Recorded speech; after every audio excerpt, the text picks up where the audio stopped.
dimulai dengan memperlihatkan keindahan Pulau La Palma, di mana pulau ini disebut-sebut sebagai sebuah surga tropis dengan laut yang begitu jernih. Di sana kita melihat sebuah kapal kecil yang membelah ombak, membawa sekelompok turis yang tengah menikmati masa liburan mereka. Terlihat suasana terasa begitu tenang dan menyenangkan, hingga salah satu turis wanita memutuskan untuk melompat ke dalam air, ingin merasakan langsung kesegaran laut tersebut. Namun, keceriaan itu seketika sirna, sebab tanpa peringatan, keindahan alam yang mereka puja justru berubah menjadi perangkap maut yang menelan mereka semua ke dasar laut, meninggalkan kapal yang kini kosong melompong.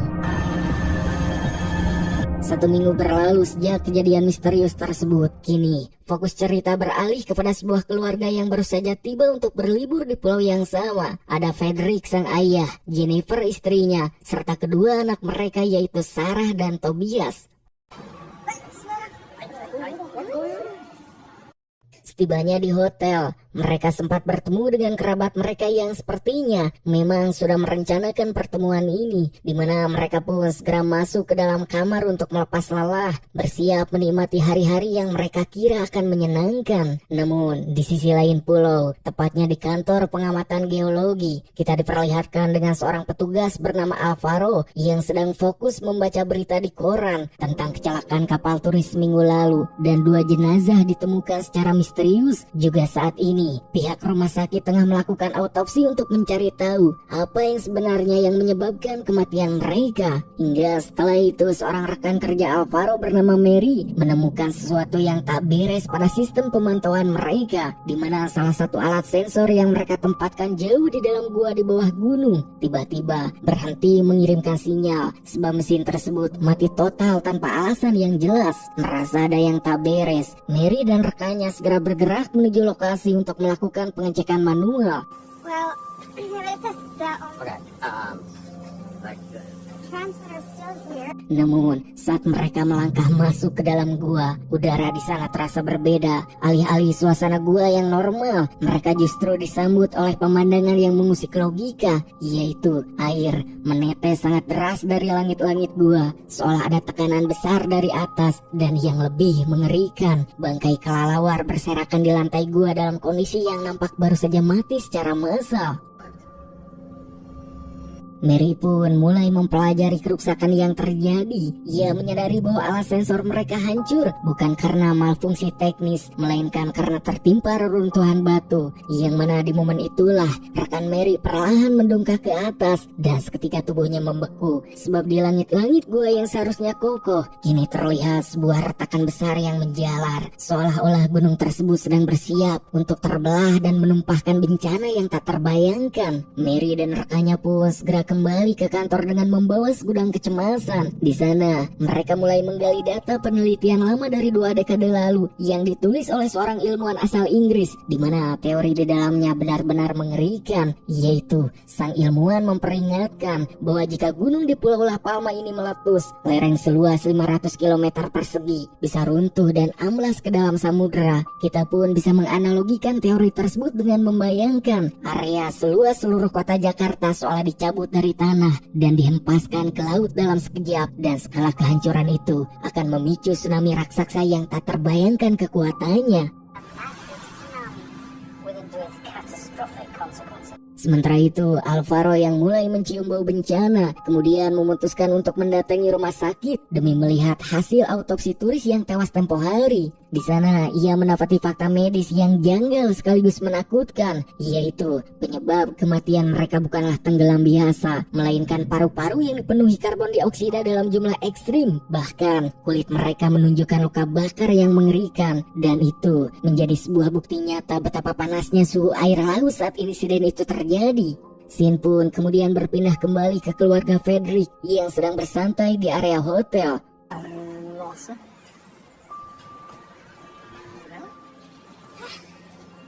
Suasana tenang itu pun seketika runtuh saat Frederick menyadari Tobias, anak bungsunya, menghilang dari kolam renang setelah sempat ditinggalkan sendirian oleh kakaknya Sarah. Yang karena panik, Frederick pun berlari kencang menyisir setiap sudut hotel, bahkan meminta bantuan Sarah dan teman-temannya untuk mencari keberadaan Tobias sebelum sesuatu yang buruk terjadi. Hingga singkatnya, pencarian mereka pun berakhir di tepi pantai, di mana mereka menemukan Tobias sedang berdiri terpaku di atas karang tajam. Namun, saat mereka menghampiri Tobias, langkah mereka pun terhenti, sebab mata Tobias tertuju kepada sesuatu di kejauhan, sebuah pemandangan yang membuat nyali siapapun yang melihatnya seketika menciut.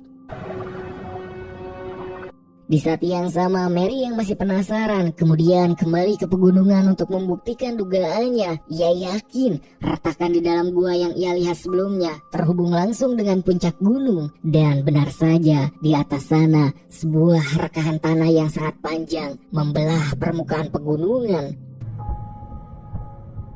Tanpa membuang waktu, mereka pun memasang alat sensor presisi untuk mengukur pergerakan tanah tersebut. Namun, saat monitor dinyalakan, tangan mereka mulai gemetar, sebab angka pada sensor itu terus berubah, karena retakan itu melebar setiap detiknya. Dan ini bukan lagi sekadar retakan biasa, melainkan bukti bahwa seluruh lereng gunung tersebut sebenarnya sedang bergerak perlahan menuju lautan. Rekan Mary pun segera menghubungi Alvaro untuk memberikan laporan darurat. Namun di kantor pusat, Alvaro justru melihat data yang jauh lebih buruk pada monitornya, yaitu sensor mendeteksi aktivitas vulkanik yang meningkat pesat, yang berarti retakan tersebut akan segera menyemburkan gas emisi mematikan dalam waktu dekat. Alvaro pun langsung berteriak melalui sambungan telepon, memerintahkan mereka berdua untuk segera lari dari sana dan menyelamatkan diri sebelum gunung itu benar-benar mengamuk.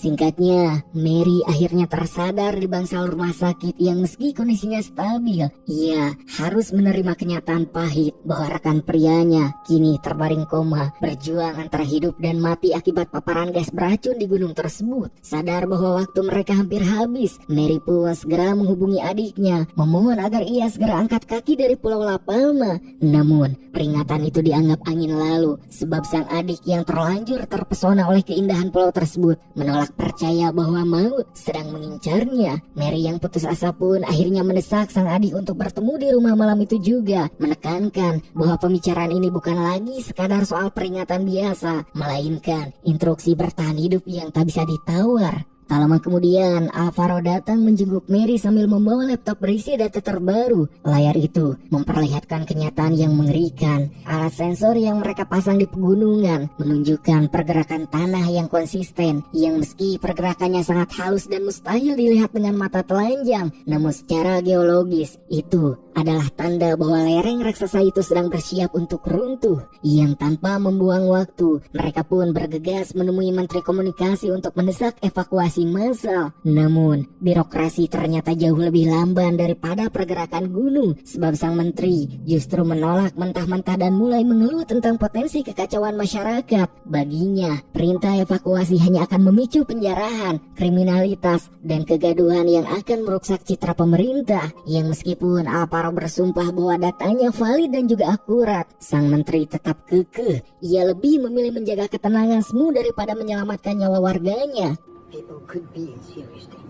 Singkatnya, di lain sisi, saat matahari siang bersinar terik, Frederick yang sedang bersantai di pinggir kolam renang mendadak bangkit dari kursinya, sebab di kejauhan suara dentuman keras membelah langit, diikuti oleh kepulan asap hitam pekat yang membumbung tinggi dari puncak gunung, yang pada akhirnya Gunung La Palma pun meletus, menandai dimulainya mimpi buruk yang selama ini mereka takuti. Kini terlihat langit La Palma berubah menjadi neraka saat abu vulkanik menelan sebuah pesawat hingga terjatuh, memaksa Menteri Komunikasi untuk akhirnya berhenti bersikap abai, di mana dalam pertemuan daring yang mendesak, pemerintah baru mulai menjanjikan peringatan tsunami, seolah nyawa manusia bisa menunggu proses administrasi yang berbelit. Dan di balik layar monitor, Alvaro hanya bisa membatin bahwa semuanya mungkin sudah terlambat. Namun dengan sisa harapan yang ada, ia mendesak pemerintah untuk membuang jauh, mencampakkan birokrasi yang tak berguna dan bergerak detik ini juga, sebelum air laut benar-benar naik ke daratan.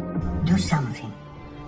Malam harinya, Mary yang masih didera kecemasan menerima telepon darurat dari keluarganya yang tanpa pikir panjang, ia pun langsung bergegas pulang. Namun yang ia dapati justru kekacauan lain, yaitu adiknya tengah berurusan dengan pihak kepolisian akibat masalah minuman beralkohol, di mana niat hati ingin membela sang adik. Emosi Mary justru meledak hingga ia tanpa sengaja melayangkan pukulan ke wajah seorang petugas, dan akibat tindakan tersebut, Mary pun langsung diringkus juga dijebloskan ke dalam sel tahanan dengan tuduhan kekerasan terhadap aparat negara. Dan kini ia hanya bisa tertunduk lemas di balik jeruji besi, menunggu pengacara yang entah kapan datang, sementara waktu terus berdetak menuju bencana. Di sisi lain, pusat pemerintah sedang mengadakan rapat tertutup yang penuh ketegangan. Alih-alih mengutamakan keselamatan publik, mereka justru sepakat untuk merahasiakan potensi bencana ini demi mencegah kepanikan massal, setidaknya sampai pengumuman resmi dirasa aman untuk dikeluarkan. Namun di antara kerumunan pejabat itu, ada seorang pria bernama James yang menunjukkan gelagat mencurigakan, di mana terlihat ekspresinya mengisyaratkan bahwa ia tak akan tinggal diam mengikuti aturan main rekan-rekannya.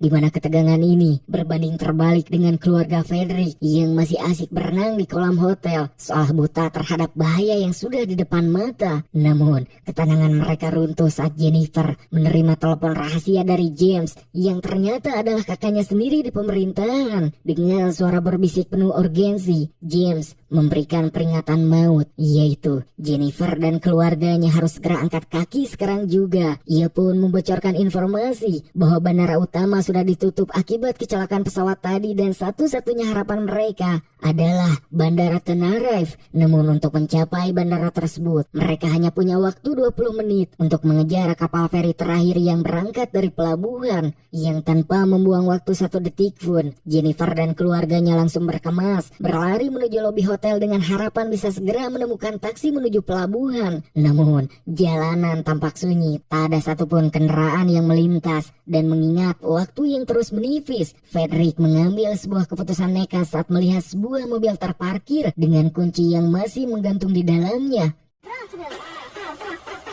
Ia pun memacu mobil curian itu dengan kalap, mengabaikan teriakan pemilik mobil yang mengejarnya di belakang, di mana aksi kejar-kejaran itu berakhir di pelabuhan. Namun sialnya, pemandangan di depan mata justru menghancurkan harapan mereka, sebab kapal feri yang mereka incar sudah mulai menjauh dari dermaga, meninggalkan mereka yang terlambat hanya dalam hitungan menit. Tak punya pilihan, Frederick pun mencoba menyewa kapal nelayan kecil untuk menyeberang ke Tenerife. Namun, penjaga pelabuhan bersikap kaku. Ia menolak mentah-mentah dengan alasan prosedur keamanan dan jarak tempuh yang terlalu beresiko. Di tengah perdebatan sengit itu, suara sirene bencana tiba-tiba membelah langit, bersahutan dengan dentuman erupsi gunung yang kian dahsyat. Pengumuman darurat pun bergema, memerintahkan seluruh warga untuk segera menuju Bandara Tenerife melalui jalur laut apapun, yang mana dalam kondisi kacau balau dan saling sikut. Frederick akhirnya berhasil mengamankan tempat di sebuah kapal kecil. Namun, tepat saat mesin mulai menderu, seorang ibu yang mendekap bayinya muncul di dermaga, memohon dengan tangis histeris agar diperbolehkan naik, di mana semua orang yang ada di atas kapal pun kemudian memalingkan muka, berpura-pura tuli demi menyelamatkan nyawa mereka sendiri. Melihat penderitaan itu, nurani Frederick berbicara. Ia mengambil keputusan besar.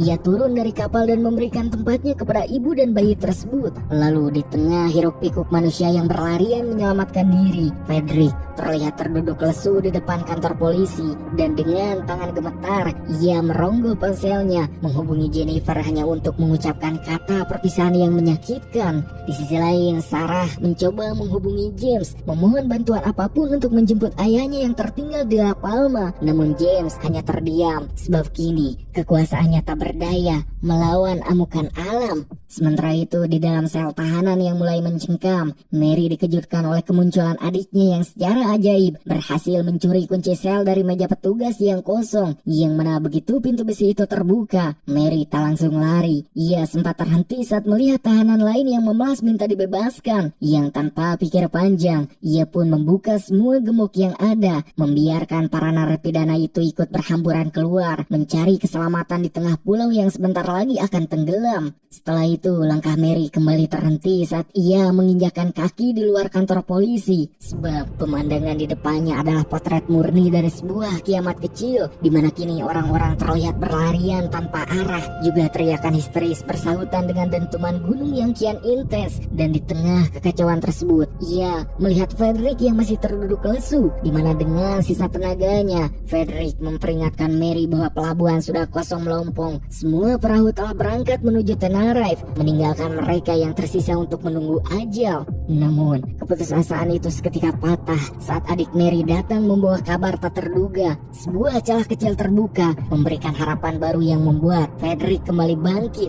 Tanpa membuang waktu satu detik pun, mereka segera memacu langkah menuju dermaga, menolak untuk menyerah pada keadaan. Di saat yang sama, di pusat pemerintahan yang steril, James masih berjuang melawan tembok birokrasi. Ia mendesak pimpinan menteri untuk mendatangkan ahli pemodelan gelombang demi memprediksi arah tsunami. Namun, respon yang ia terima justru sangat memuakkan. Para petinggi lebih memilih bermain aman. Mereka takut jika prediksi ahli tersebut meleset, nama baik pemerintah akan hancur, sebab bagi mereka, membiarkan orang-orang di La Palma terjebak dalam ketidakpastian jauh lebih aman daripada mengambil resiko politik. Muak dengan sikap pengecut atasannya, James pun bergerak sendiri. Ia nekat mendatangkan sang ahli secara ilegal dan memintanya melakukan perhitungan secepat kilat, di mana dengan jemari yang menari di atas peta digital dan data geografis, sang ahli mulai mensimulasikan reruntuhan lereng gunung ke dalam samudera, yang mana hasilnya pun sangat mengejutkan. Sebab berdasarkan perhitungan teknis, tsunami yang tercipta tidak akan datang dari satu titik serangan tunggal, karena gelombang raksasa itu akan terpecah menjadi dua arah besar yang diprediksi akan saling bertabrakan, dan itu merupakan sebuah fenomena alam yang berpotensi saling melemahkan kekuatan destruktifnya. Artinya, masih ada titik buta yang aman di pulau tersebut, sebab beberapa perbukitan tinggi bisa menjadi benteng perlindungan. Namun, ada resiko mematikan lainnya, yaitu gas vulkanik beracun yang terbawa angin bersamaan dengan datangnya gelombang. Sang ahli pun menegaskan bahwa peluang hidup mereka kini berada di angka 50/50, dan hanya ada satu tempat yang paling masuk akal untuk dicapai dalam waktu singkat, yaitu Bukit Canaria. Bukit itu memang tidak terlalu tinggi, namun posisinya sangat strategis untuk menghindari terjangan air, asalkan mereka bisa mencapai puncaknya sebelum gas emisi menelan seluruh daratan. Dimana setelah itu James pun kembali menghadap pimpinan dengan data di tangan, mendesak agar rute pelarian di Bukit Canaria segera dipublikasikan, sebab baginya ini adalah satu-satunya nyawa tambahan bagi mereka yang tak kebagian kursi di pesawat. Namun lagi-lagi tembok birokrasi tetap kekeh. Sang pemimpin lebih memilih membiarkan ribuan orang buta arah daripada menanggung resiko politik jika perhitungan ahli tersebut meleset. Sementara itu di Bandara Tenerife, Jennifer dan Tobias sudah berdiri di ambang pintu pesawat, selangkah lagi menuju keselamatan. Namun, sebuah drama keluarga yang menjengkelkan justru meledak di saat kritis. Sarah menolak untuk naik jika Charlie pasangannya tidak ikut serta. Meski Jennifer sudah memperingatkan bahwa Charlie tidak memiliki gelang akses, keras kepala Sarah tak terbendung. Ia nekat memberikan jatah gelang milik ayahnya kepada Charlie, dan itu merupakan sebuah keputusan yang secara simbolis seolah menghapus harapan bagi Frederick. Juga yang lebih tak masuk akal, Jennifer justru luluh dan mengizinkan tindakan tersebut. Hingga saat instruksi boarding terakhir bergema, Sarah tak kunjung kembali, yang membuat Jennifer yang dilanda kepanikan luar biasa pun akhirnya nekat turun dari pesawat untuk mencari putrinya, meninggalkan Tobias sendirian di dalam kabin yang akan segera lepas landas. Di pusat pemerintah, lampu-lampu kamera media sudah menyala, siap menyiarkan pernyataan resmi terkait bencana tersebut, di mana sang pemimpin hendak menebar janji palsu di podium. James mengambil alih nekat. Ia merangsek maju ke mimbar, merebut mikrofon, dan menyiarkan kebenaran yang berusaha ditutup-tutupi, di mana ia menginstruksikan seluruh dunia dan warga La Palma untuk segera menuju titik aman di Bukit Canaria sebelum terlambat. Di sisi lain pulau, Frederick yang baru saja menginjakan kaki di daratan seketika terjatuh akibat guncangan gempa dahsyat. Sebab di Cakrawala, puncak gunung La Palma meledak hebat, memuntahkan jutaan ton material vulkanik ke udara, yang itu artinya jelas, ia tak akan pernah bisa mencapai bandara tepat waktu. Namun, sebuah pesan masuk ke ponselnya, yaitu koordinat lokasi aman dari James. Hingga saat Frederick mengecek petanya, secercah harapan pun muncul sebab lokasinya tidak terlalu jauh dari sana. Akan tetapi ada satu pertaruhan maut yang harus ia ambil, yaitu ia harus kembali ke laut menggunakan perahu kecilnya. Tepat saat lereng gunung mulai longsor dan tsunami raksasa mulai membangkitkan kekuatannya dari dasar samudra.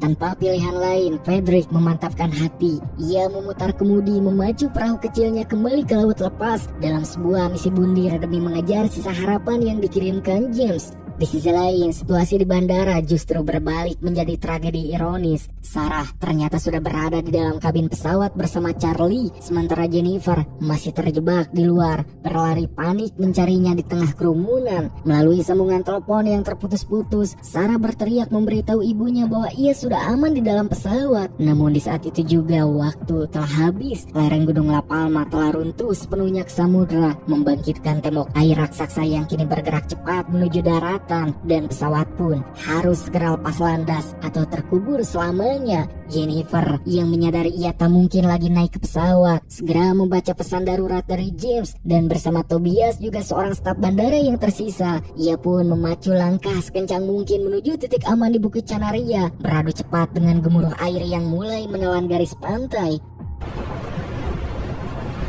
Dan kini ketegangan pun mencapai puncaknya dalam sebuah mentase maut. Frederick yang bertaruh nyawa membelah ombak dengan tsunami mengerikan yang menjulang tepat di belakangnya. Jennifer yang mendaki dengan napas tersenggal, dan pesawat yang mulai memacu mesin di landasan pacu. Namun alam tak memberi ampun. Tepat saat pesawat hendak menarik tuas terbang, tanah di bawahnya mulai menyerah, sebab kini aspal landasan terbelah hebat akibat guncangan gema, memerangkap burung besi itu di jalur maut hingga akhirnya dalam satu hantaman yang ngahiyungkan telinga, tsunami pun menyapu bersih seluruh bandara dan menelan pesawat tersebut ke dalam kegelapan.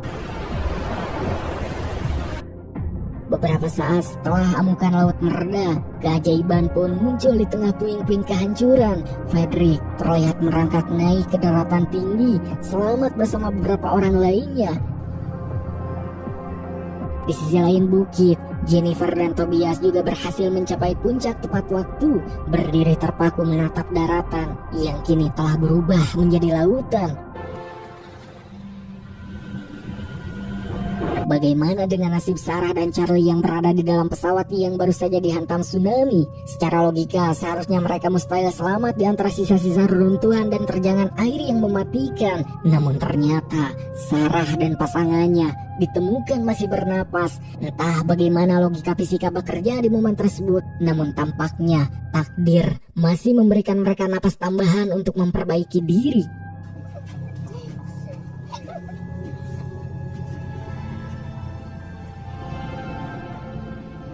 Film pun ditutup dengan pertemuan kembali keluarga yang terpisah ini di lokasi pengungsian dengan menyisakan akhir yang sangat hangat, sangat membingungkan, sekaligus emosional bagi siapapun yang menyaksikannya.